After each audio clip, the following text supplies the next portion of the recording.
Hello, everyone. Um, thank you for joining this session. And so, we at LeanIn IGDTUW welcome you all to yet another segment of Campus Chronicles. And we are excited to conduct an informative session by Muskan, Lalit, and Adya Bansal. Both of them are final year CSE undergrads at IGDTUW, and they are going to share their experience and guide us about how they cracked the Mitacs Globalink Research Internship 2021. So, yeah, over to you, Dee. Hi everyone. Hi everyone, thanks for joining in. Let me know if the screen is visible. Yeah, it's visible. Great. So I hope you're all doing well. And this session is about Mitacs Globalink Research Internship, which is a competitive program for the students of various countries to pursue a summer research project at one of Canada's top universities. So we will. Sorry. Go on. So we will receive a lot of questions about the procedure, and we thought that let's give the people what they want. And we'll be sharing the application process in detail, and you can ask your questions at the end. So let's begin the session with Muskan's introduction. So hi everyone. I'm Muskan Lalit. I'm a GRI intern at the Data Science Lab in the University of Regina under Professor Ali Reza Manashti. My project is about privacy preserving machine learning and predictive analytics for health. And my interests lie in computer vision and deep learning and federated learning, which is what my project is about.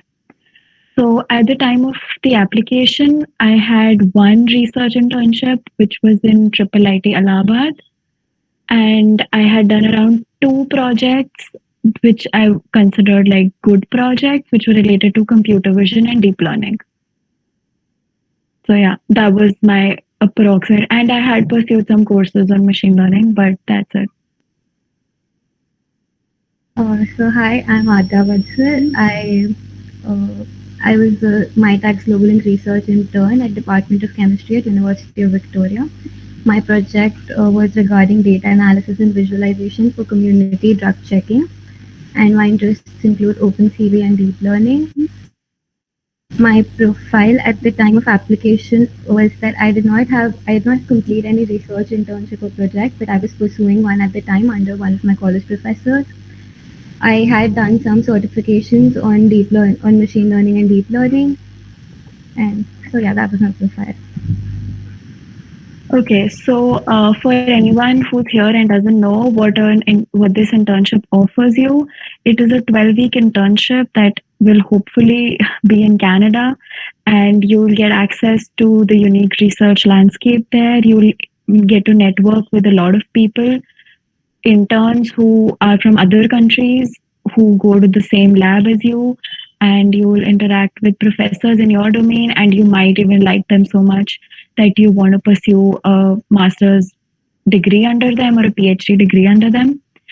Then this internship provides you with, obviously there's money, but other than that, there's great networking opportunities. There are events, there's so many events that introduce you to Canada and the opportunities there.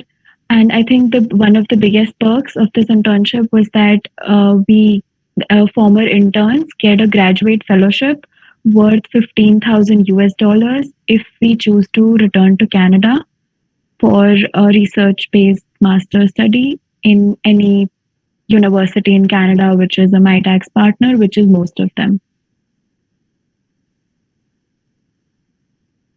So the eligibility criteria for applying for this scholarship is that you have to be at least 18 years at the time of application, and you have to be enrolled at a full-time undergraduate or a combined undergraduate and master's program at an eligible institution. And you can see the list of eligible institutions by country on their website. You have to have at least 1 to 3 semesters remaining in their program as of fall 22, that is next year. So for BTech, only third year students can apply. You have to meet the grade requirements for the country of study, and for India, it's 75%. And you have to apply to a minimum of 3 and maximum of 7 projects and ensure that the selections are from at least 3 different Canadian provinces. So, and we'll be talking about the project selection in detail further. And you have to be fluent in oral and written language, either in French or English. They do not as such ask for proof of this, but you have to be to work on the project. And you have to be available to complete the internship lasting 12 consecutive weeks between 1st May and 31st October. So I hope all of you are excited about the opportunity, and now we're going to tell you what are the documents required to get in to complete your application. So obviously you need an official transcript from the university for all the semesters that are completed till now, since it's just eligibility is just for current third year students. So that means your 4 semester transcripts. You should have a valid passport and you need at least one LOR. However, getting more than that is obviously better for you. And it will be ideal if that LOR is from an academic research professor with whom you personally have worked. And then obviously you require a detailed CV. We're going to be talking about these requirements further in this PPT. So for resume, you can either use the template provided by Mitacs or you can create your own resume. So it has to be a 1 column format, preferably use latex or a simple Word template. Mention the courses you've taken in and outside of college, list all your projects, even ongoing ones, but do ensure that you know what you're talking about and what the project is about. List all your projects, list all your contribution in the project, write the goal, method, and in 2-3 bullet points. List all your achievements, volunteer work, leadership, or mentorship roles, and run a grammar check on the document to ensure that there's no error. Write all your skills such as technical, non-technical, and soft skills. About your LOR, in case your supervisor asks you for a draft, which would probably be the case for professors from IGDTUW. So your first line where you talk about I recommend so and so, so that should mention the program Mitacs GRI because that shows that the LOR was specifically drafted for that. Then you have to use words that indicate your research pattern, like your independent researchability, driven, self-motivated, and things like that. And there's no use of writing very general and very fancy language like this, very determined, very this, very that. However, write about specific instances, like I taught this person this course in college and they received a grade of like say 96 in this, and she was always active in class. She approached me to do a project with her, and she's been very vocal about all of the topics and all of that. Then it should be very specific about the project. It shouldn't be like a general thing. You should talk about what was the data set you used or what was the result. So that shows that the LOR was drafted specifically for you and it has not been picked up from a general template. Basically, it should be the professor saying that you are an amazing person and you are a genius and a perfect fit for the program. Now, there would be about the sections in the application. There is one section which will be background and research interest. You, in like simple words, you have to brag as much as possible about your skills, but don't say things that are not true, right? And for people keep coming to me and asking what are the things they should mention here. So the projects that you select, all of the projects have a required skill section. So you should mention all of those skills, at least as much as possible, because you will be asked in an interview if you actually know them. So don't lie about it. And you should mention names of your supervisors that have worked with you. So in case a professor has a doubt about you, they can contact them, or at least they know that, you're talking about a legitimate project. You should talk about courses that would be relevant to the projects that you're applying to. For the notable achievement section, you should mention all of the awards, scholarships, or any leadership roles that you have. If your GPA is amazing, then you should write about that. Otherwise, you should talk about your score in a relevant subject to the project. So suppose your project is related to stats, so you can mention like you got a 9.6 in your class in a course in stats. But if your overall GPA is like 7.9, so don't mention that. Then about your research experience, there will be an option in the form where you have to select if you have research experience, and it is preferred that you do have some research experience. So in that section of the form, you should give details of your project as much as possible. If there is some new concept that you're writing a paper about and you don't want to share it until it's published, so just try to avoid that, but write as many details as possible that show that you actually understood your project. So to shortlist the projects, you have to apply to a minimum of 3 and maximum of 7 projects and ensure that they're from at least 3 different Canadian provinces.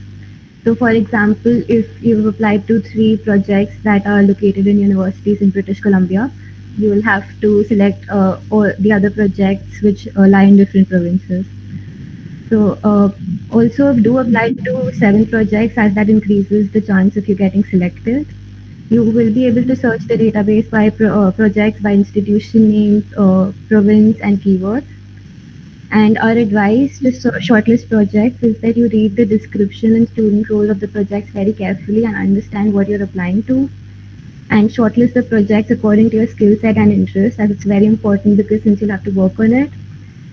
And while shortlisting, select a dream project, a moderate project, and a safety project so that it increases your chance of getting shortlisted for a project of your choice. And projects can be re-ranked after the application deadline too, so you don't have to worry too much about the ranking at this point. Just worry about selecting projects and where your interests lie. So we get asked this a lot. How does Mitacs assess your applications? So Mitacs is just an organization which is in between you and the professors. So their job is to connect you with the professors. All they do about our application is look at your CGPA, look at the fact that you satisfy all of the eligibility criteria, your application is above a certain quality, and they're just doing that. They're not going to actually evaluate your profile and what all you've written and not get into the technical details, but the professor is going to do that. So you have to ensure that when you talk about your skills, interests, backgrounds, you be extremely technical and concise because the professor is going to be reading it and not a layman. So after the application, there are 3 main steps, that is candidate under consideration or waitlisted or rejected. So you will be falling into one of these 3 categories. So candidate under consideration means that your profile has been forwarded to the professors and you may be contacted for an interview, or you may be given some task that depends on the professor and the project. Waitlisted means your application has been forwarded or may be forwarded in the future rounds, but for now it has not been. And rejected means your application is rejected, which may be due to incomplete applications. And you're going to get an email that tells you the status of your application, which would be like a month after you have applied, 1 or 2 months. Yeah. So it's not over till it's over.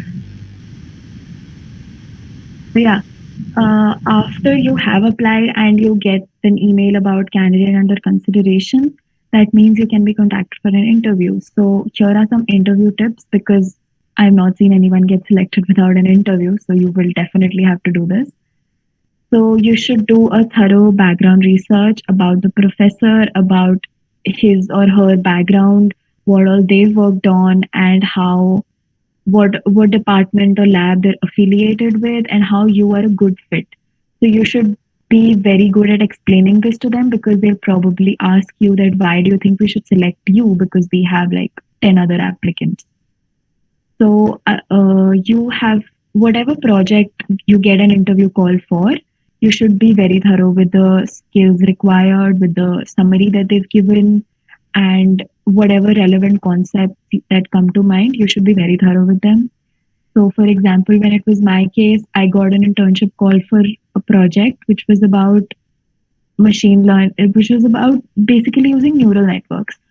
So my interview had a lot of questions about neural networks, like why do we use CNN, what is a convolutional layer, and all of that. And I had to be very good with those answers. Otherwise, they'll reject me because they have a lot of applicants.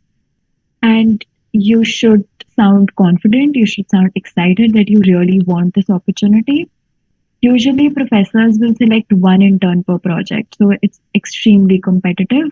But there's a ray of sunshine that they mostly just give interviews to people that they're almost sure that they'll select. So if you've gotten an interview, that means you have a very good chance of being selected. So congrats on that opportunity. Yeah, great. So if you have to apply, don't be afraid, because the greatest fear is the greatest snowball isn't a snowball, it's fear.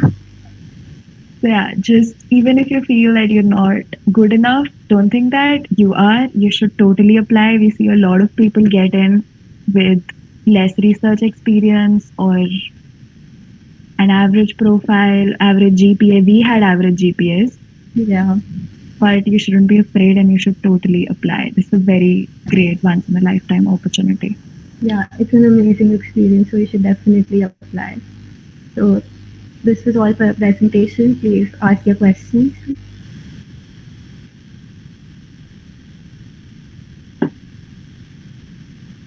Okay, thank you, Lee. That was a really informative session, and we have shortlisted some questions that we'll be asking. So, yeah, so the first question is, how did you choose the project that you wanted to work on? Okay, so like we said, it was about managing what we have, what experience we have compared to the relevant skills that are mentioned for each project. Yeah, and based on our interest and our skill set, we shortlisted the projects, like the dream projects, where we knew that, like in University of Toronto, there might be a lot of applicants. So we keep that as a dream project, and keep apply to other universities.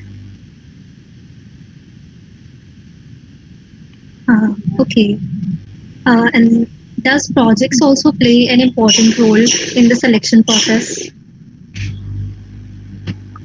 So yeah, projects are important because the professor of the particular project will be contacting you for interviews or might give you a task or something.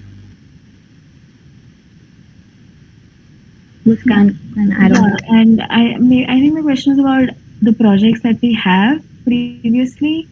So yeah, that is also important that they should be in line with the project that you've chosen. So I had computer vision project in my resume and I selected computer vision project because that's where I felt I had the maximum chance of getting selected. Is it true that only one student is selected per project? So that depends on the project and depends on the professor. Sometimes so Mitacs website says that they select one intern per project, but they actually sometimes can select more based on the requirement of the lab. Or they can list different projects on the Mitacs website if they want more people. But it's a usual case, it's not a sure thing that it'll be just one person. Yeah, it may vary. Are MCA students eligible for it as well? No. The eligibility criteria states that you have to be either in undergraduate or pursuing undergraduate plus master's combined degree. So I don't think MCA people. Yeah, MCA is not eligible unless they're pursuing a combined program.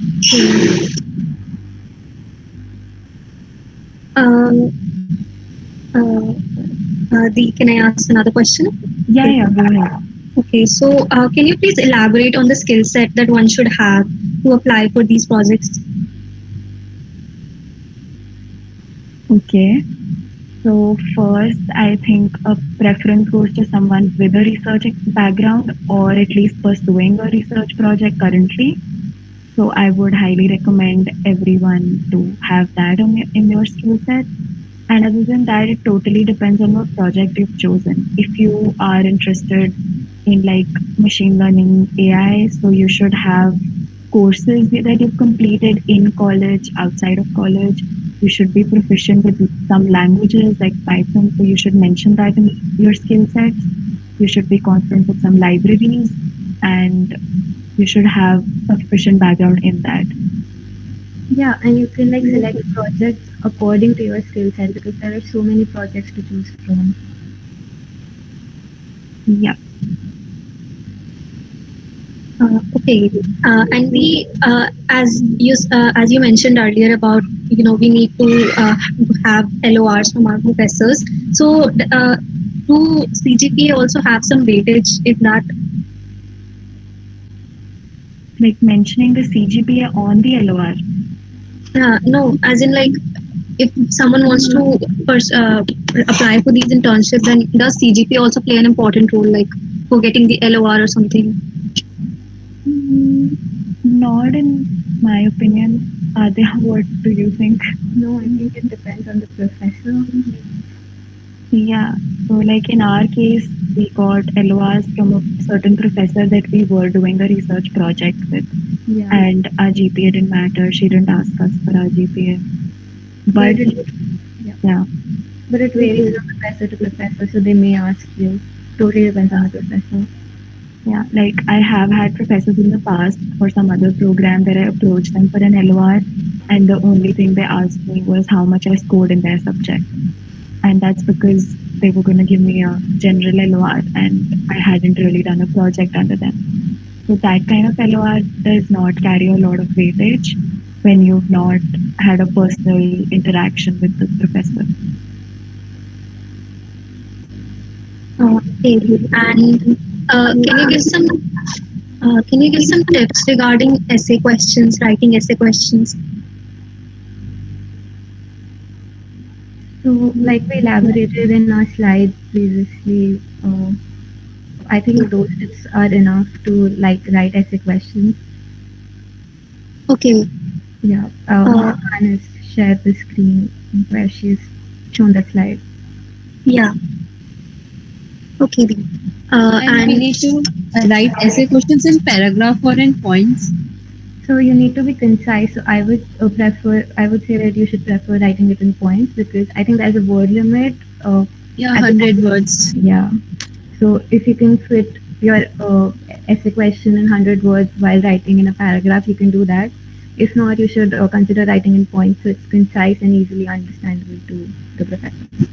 Okay. And even should we mention all the scholarship which we got in 12th or before that, or any achievements not related to research? Yeah, of course. If you have a lot to write, then you should cut down some points. But if not, then we should obviously mention everything you have, all the achievements. And the one more thing for LOR, if we haven't done any research work under our from a professor which from whom we are taking the LOR, then what should we write in LOR? So you may have studied some course under that professor, some subject. So you can elaborate on that, like you did well in assignments and in that course, something like that. Yeah, and things like you take up initiative, you are interested in research, things like that, that show that you can work independently and can do research. Yeah. Thank you. So someone has asked in the chat if we'll provide the PPTs. Yes, we will. And yeah, I think you can send us your LOR if you want it reviewed.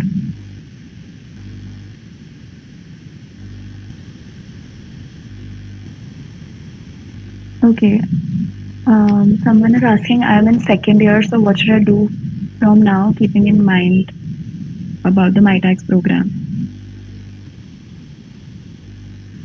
So I would suggest that you should pursue research projects and know what you're interested in, learn skills you're interested in. Yeah, pursuing research project is really important.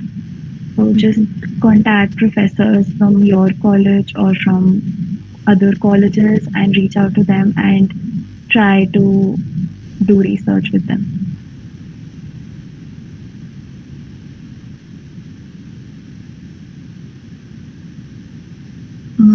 Dee, can you list down some steps to choose an optimized project as per my skills and interests? Like, what should I keep in mind, basically? Okay. Yeah, go on. You can filter using keywords on the portal according to your skills and interests. And Muskan can elaborate, of course. Yeah, so things you should keep in mind are primarily what you can do and what you can prove that you can do.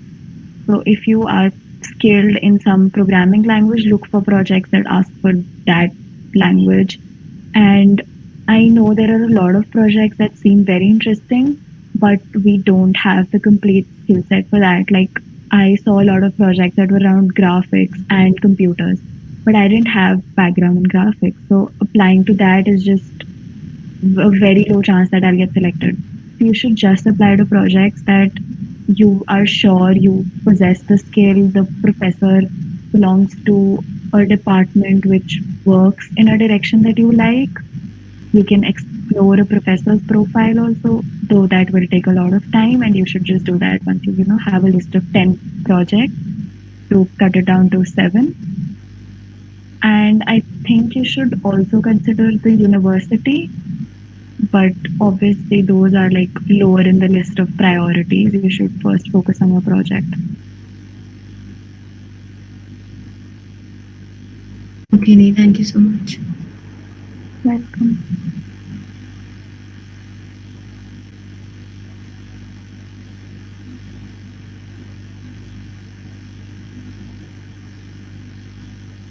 Okay, Pallavi is asking how can she send me an LOR? Just send it to me on LinkedIn. Hello. Yeah. I had one question. Yeah. In my profile, there are 2 domains mentioned. Basically, my projects are from web development as well as machine learning. So, while choosing the projects, what should I focus on? Like, can I have 3 projects of machine learning, 3 of web development, or how should I go with it?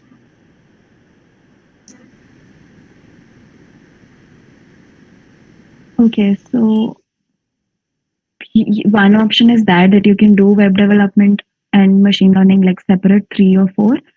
And one is that you can find projects that lie on intersections of those 2 fields because you are experienced in both of them.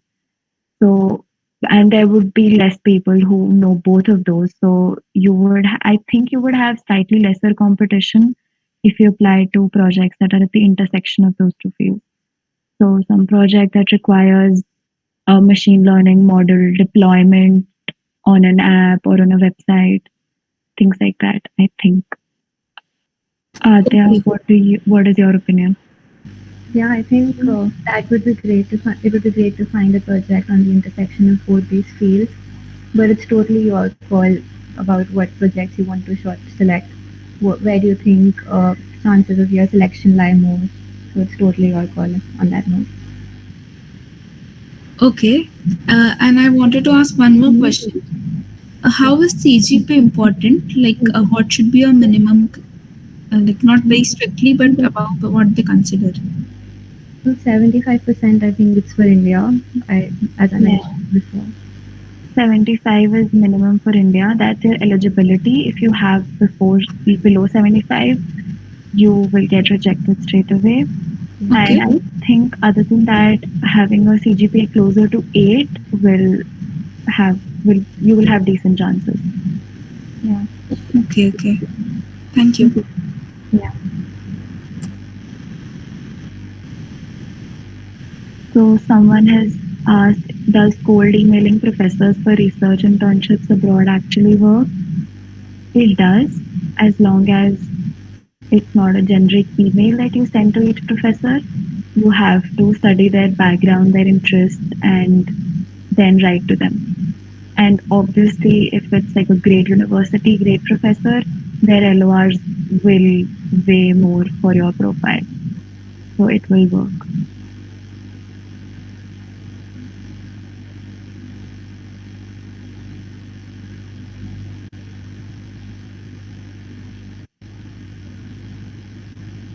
Okay, someone has asked, does it matter under which professor did we pursue a project? I mean, from IIT or a normal college? I think it matters if you pursue a project from IIT because people know that IIT is one of the top colleges in India. Yeah, it's kind of like world famous. Yeah. And otherwise, I think the project matters more in other cases. Yeah. So someone has asked about full-time opportunities in US.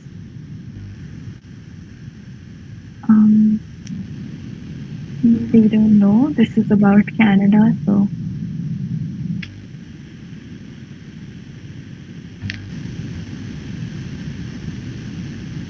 okay. Yeah. So someone asked how many people are usually selected. So that depends on the number of projects that are available and the number of applicants, I suppose. Yeah. I think from India this year there were around 360 people.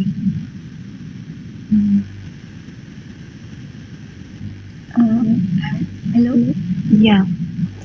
Ma'am, like we have to we should have the research papers or means like is it must to write research papers?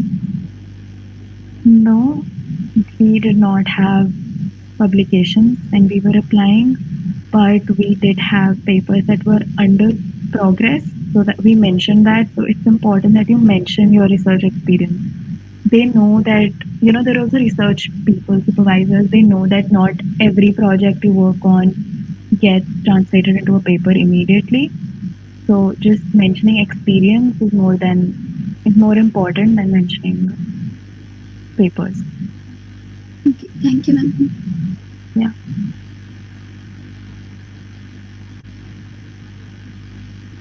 So for number of applications, I think this year Mitacs has received around 2,000 to 2,500 applications and around 360.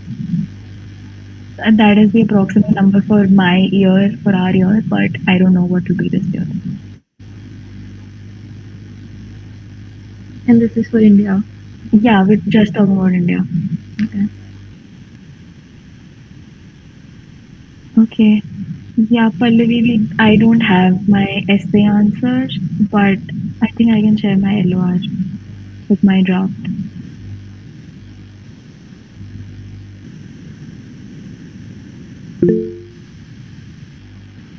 360 from India, someone's asking. Yeah, 360 people got selected from India last year. And this year, AICTE is conducting some mentorship sessions. So I think there are like very few days left till the applications close, but still a week.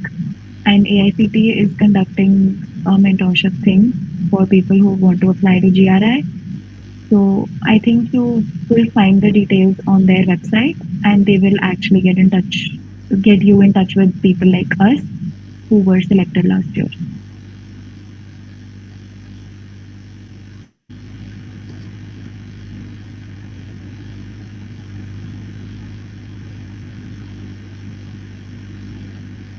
Can you share your LOR like here? Here.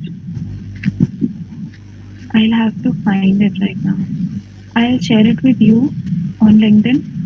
Drop me a text. Yeah, sure.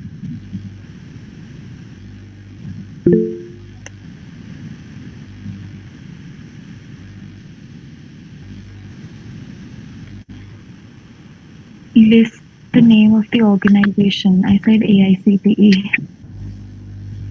If that is what you want. Yeah.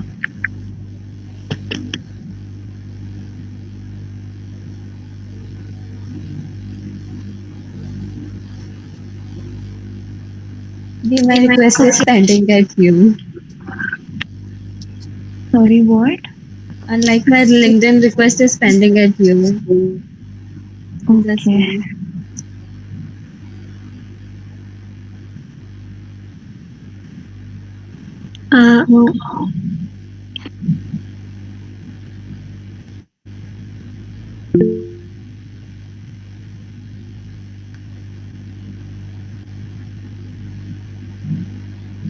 Uh, guys, I think they will accept it after the meet. Okay, so yeah, you all can ping her on LinkedIn.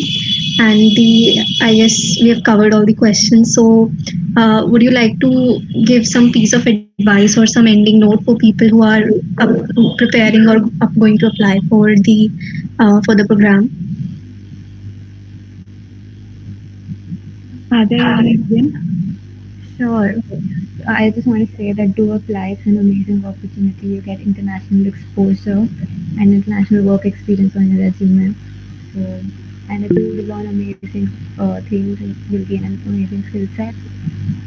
So yeah, do apply. It's an amazing opportunity. Yeah. And we'll share this PPT with you. The things that we've mentioned here are the tips that we used for our applications. And so I think these are like really important. So just keep these in mind and be very concise with your with whatever. I think there's a 100-word limit you have.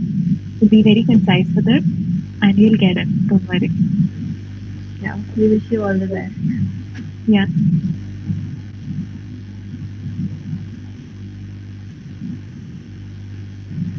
Can you share the PPT with us? Yeah, the coordinators of the session, LeanIn will mail you, I suppose. You can access the PPT and the recording link on the LeanIn Discord server. So if you haven't joined it, please join it now. And it's only for the IGDTW students. Like if anyone else wants, you can like ping me. I will send it to you. So yeah. And so if we don't have any other questions, can we conclude the session maybe? Yeah. Okay, so thank you, Muskandi, and thank you, Adya, for sparing time and sharing your insights and experiences regarding this program. And thank you, everyone, for joining in. And yeah. Yeah, the pleasure is all ours. Thank you for having us. Yeah, and best of luck everyone with your applications.